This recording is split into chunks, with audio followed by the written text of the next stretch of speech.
So let's have a look at some of the functionality of the song mode. First of all, I'll put it into song mode.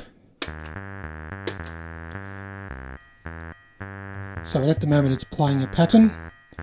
Patterns come in banks. There are 5 patterns in each bank.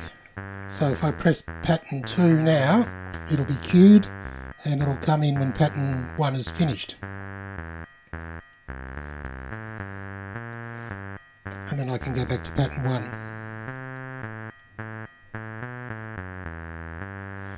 I can go up and down banks.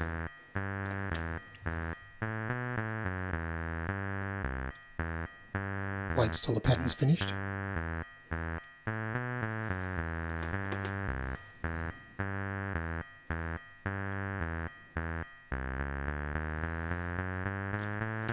Not the most imaginative pattern, that one.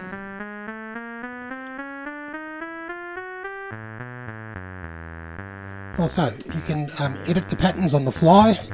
So if I go look at these 2 potentiometers here, I can change those and alter the notes. So, but I need to press enter to get into edit mode. And then I can move the cursor around, select a note, and then change it to what I want. The value that I've changed is automatically updated on the EEProm. The EEProm's great because it means that anything you've written is saved when the power goes off.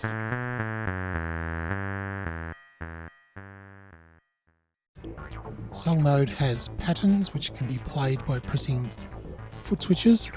To make it work, we need to use EEProm.h because I'm going to be saving patterns to the Teensy's EEProm. That means it'll stay between power ons and offs, which is very good. Glad I found that. To make song mode work, I've had to add an extra mode to the modes that I've already had before. So now I've got SMG for song mode.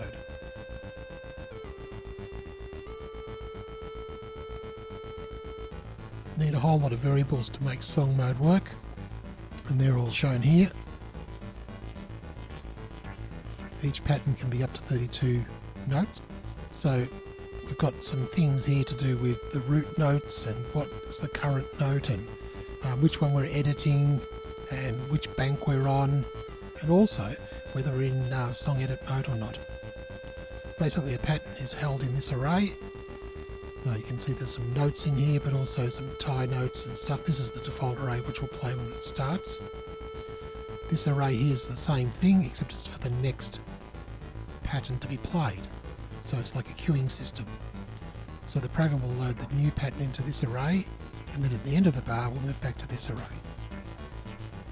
When editing, we need some song values, so these are just for semitones, up to 2 octaves, and then the tie note and the rest note to be chosen. And these are display values to put on the screen when we're editing. So everything else is the same until we get to the loop. And in the loop we need to be able to check the mode and see if it's song mode, and then play a song. Or play a note. And each time it goes through this loop, it'll play the next note in the song. Down here's the play note function from above. So you can see it's similar to before, no audio interrupts while things are happening. We don't want to turn the notes on or off if it's a tie note, so none of this will happen. None of that will happen if it's a tie note, which means the note will just stay playing. If it's a rest note, we don't want to start the next note. And also if the numbers are bigger than 100, we don't want to set the frequency, because you can get some weird sounds if you do that. Then we go to the next note and check to see if we're at the end of the pattern, and if we are, we load the next pattern. So that's the queuing system at work. Okay. In the read switches section, where we're reading all the switches, there's just this new part that's been added. And in this section here, we're seeing if our pedal mode is 3, and if it is, we're going to be using the buttons 1 to 5, or the foot switches 1 to 5, to change the current pattern. So the current song pattern will be whatever the bank is times 5 plus whatever the foot switch is. So that'll give us a way of choosing a different pattern within a bank. Once that's been chosen, then we just preload the song pattern, the current song pattern, from the EEProm, which is down below.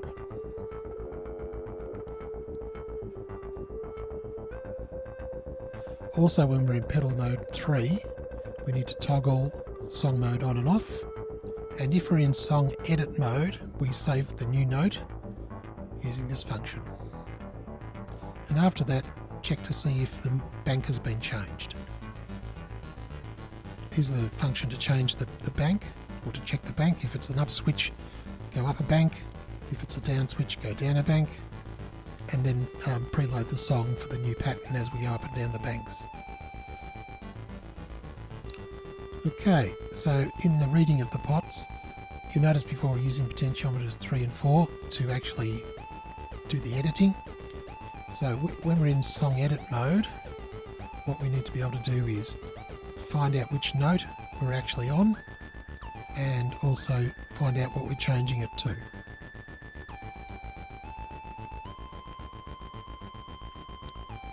Okay, so these are the song mode functions.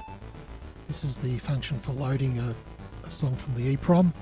So basically it just uses this function down here, EEProm read. I've got some other things in here that I'm not using at the moment. For example, the ability to be able to save the pattern tempo, or the root note, or what type of key it's in. If you want to, I was thinking of doing that at one stage, but I'm not using it at the moment. And also a name for it. So in this section here, it's possible to have a 4-character name for each song, but at the moment I'm just using numbers. As a note is changed, it's saved. So this is just to save a new note. And basically it's doing EEProm write, depending on what the note is. And here's the function to load the next pattern in that we saw before. It's just taking the next pattern notes and putting them into the song pattern. Last thing is the screen. When the screen is in song mode, basically we're in pedal mode 3. So this section here just basically goes through and shows all the notes on the screen. Goes down a bit further.